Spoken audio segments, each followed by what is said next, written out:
Hello, everyone. Welcome back to By Amara. This is a weekly news show where I discuss contemporary events in the art and history fields. I'm your host and personal curator, Amara Andrew. The format of this show is one traditionally used by Western brides: something old, something new, something borrowed, and something blue.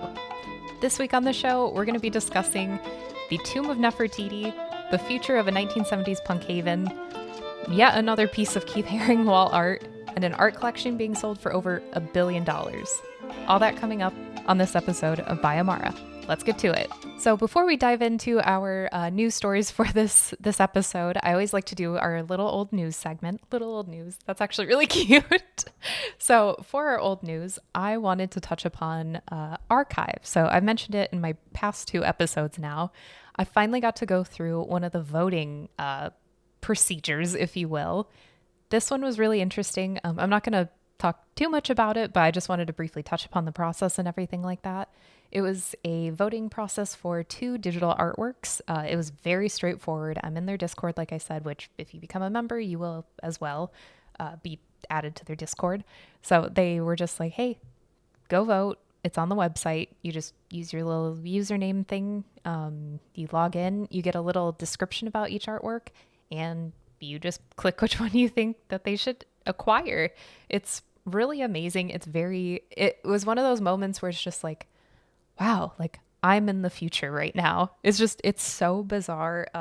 I very much enjoyed it. I thought it was just very nice and easy. I wonder now, as I'm talking about it though, I do wonder if it's kind of a weird sort of phenomena where, you know, it's as easy as ordering like Grubhub. Like, let's say I want, I don't know, whatever, a salad. Who orders a salad through Grubhub? No shade if you do, but I'm just saying, if you order something through a mobile app, I don't know. I wonder if there's like something that's going to be lost in the future from this process, or, you know, whatever. They do have curatorial calls like almost every week or every month or something like that. So you can be part of the discussion and dialogue and stuff, which is really cool. It is just so interesting being able to vote like that. Like it's like a Twitter poll almost. It's just like, boop, done. I just decided the future of this establishment, I guess. I don't know. In my opinion, oops, I'm just hitting things with my hands. I'm talking everywhere. But in my opinion, it's not something to be taken super lightly, because it is like, well, what are we trying to save for the future and tell people and blah, blah, blah. But I don't know. It was just really interesting. I also wanted to touch upon, I have no updates on the status of Odessa, the port city in Ukraine, being considered a World Heritage Site.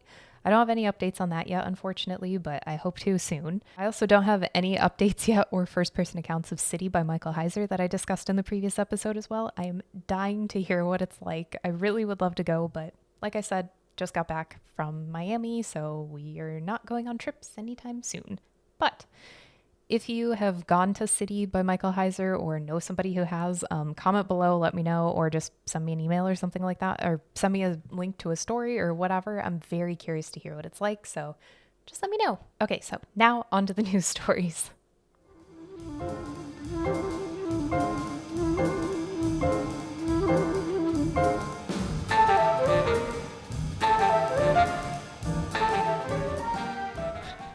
I'm going to be dancing to that song like all the time. I can't help it. So our something old this week is really interesting. It's something very near and dear to me. I love ancient Egypt, like most other people who even give a shit about history. I find it very fascinating. I'm very much into it, especially, this is going to sound very conceited, but because Amarna was a capital city and my name's Amara. So I don't know. I feel like I have a strong affinity. Also, if you do that little toe chart thing, my toes match the Egyptian ones perfectly. I have like a little singular bar for my toes. So I don't know. I very much enjoy ancient Egypt and I find it very fascinating. I've watched a plethora of documentaries. Oh, why did I say it like that? I've been having trouble pronouncing things this week. I don't know what is wrong with me. But a plethora of documentaries, which is why I'm bringing that up, because if you have watched any sort of documentaries about ancient Egypt within the last like 5 to 10, maybe 20 years, you will have seen Zahi Hawass. So he is the previous Minister of State for Antiquities Affairs in Egypt. I had to read that entire title because I was like, I'm not going to get that in one go.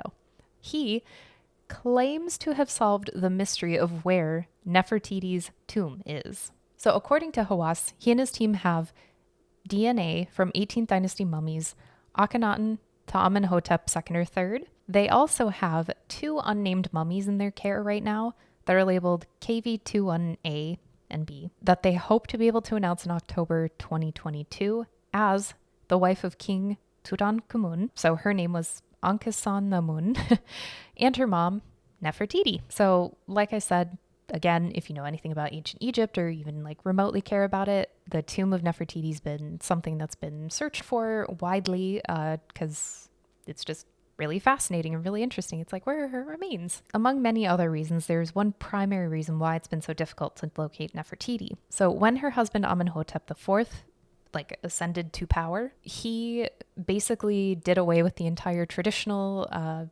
schema of what Egyptian society was like. So instead of being a polytheistic society, which it was, so many different deities, he actually made it monotheistic. So you worship the sun god Aten. So Amenhotep actually changed his name then to Akhenaten, and he moved the capital city from Thebes to a hastily built capital called Akhetaten. So once he died, though, the traditional culture was brought back and you had polytheistic deities and things like that. So kudos to him for trying something new, but maybe don't try to rewrite your entire culture or civilization or things like that.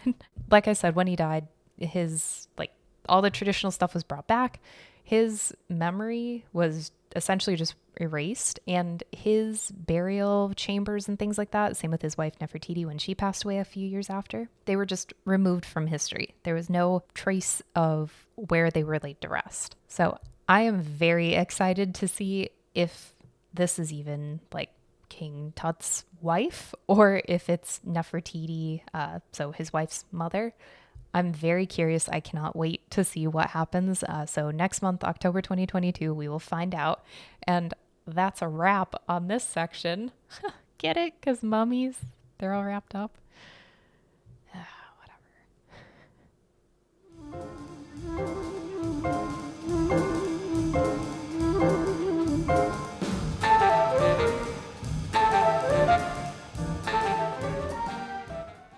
Okay, so our something new this week. If you are at all, I have so many specifications for my stories, I guess, this week.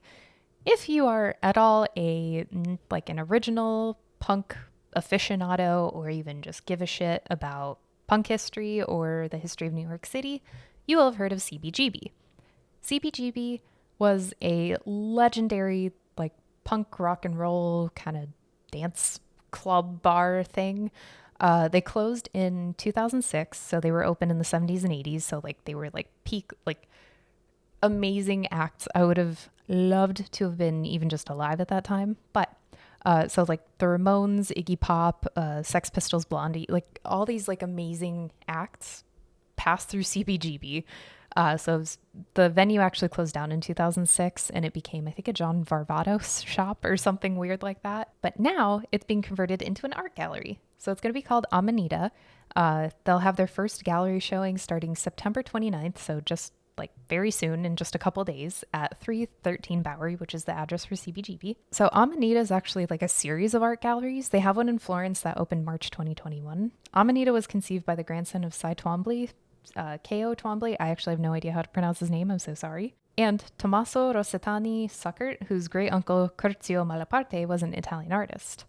Like I said, already have a gallery in Florence, so I'm very excited for when it actually opens in New York City. I think I will probably pay pilgrimage there, not only to see the amazing art collections, but they also are going to be keeping part of the famed bathroom of CBGB. So if you've watched apparently I watch a lot of documentaries, but if you've watched any documentaries, read any books or anything like that about CBGB, you'll know that their bathroom was notorious, absolute shithole disgusting. I've been to some pretty bad venue bathrooms before, so I can only imagine if people were writing about this bathroom for decades afterward. It must have been really fucking gross. So they're going to be saving a little corner of the bathroom, allegedly. Their first exhibition is going to be Leonardo Mioni. He does these really beautiful kind of illustrations or paintings on velvet. They're really beautiful and amazing. So if you're in the New York City area, go check them out. Let me know how it is in the comments below. I will live vicariously through you until I can get there myself.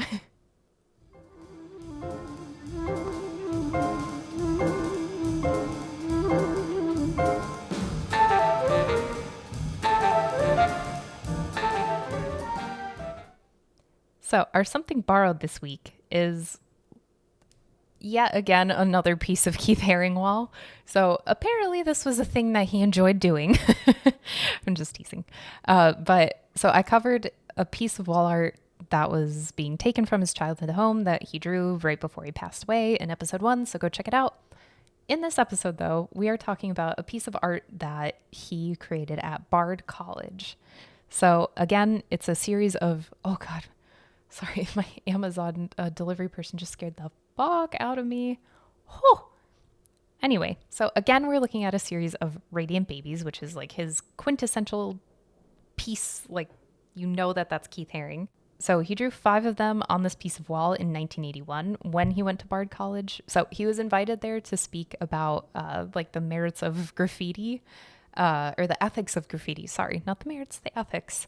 And he drew on the wall with magic marker. So it was just there. Apparently, an art history professor by the name of Tom Wolfe removed that section of wall from the building and had it in his office for almost like 50 years. That sounds like some weird shit that I would probably do, so I can't fault him for that. There are like positives and negatives to doing that, but I'm glad he at least like preserved it seemingly. So Wolfe is retiring now. So plans are underway to find this section of wall a new home. And according to Bard College, it's going to be permanently on view at the school's Center for Curatorial Studies thanks to a $3.2 million donation. $800,000 of that came from the Keith Haring Foundation. That contribution was matched by the George Soros and Mary Louise Hessel Foundation.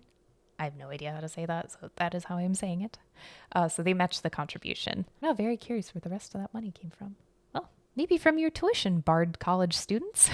Yeah, again, another piece of Keith Haring wall. I'm curious. I feel like this needs to be a thing. Like, I feel like some institution needs to make a Keith Haring wall exhibit of some sort. I don't know what that would entail, but now that all these pieces of wall are just floating around the world, I think that'd be very interesting. Maybe that'll be something that I do. Or archive. You should look for these wall pieces, actually. I'd be very into that.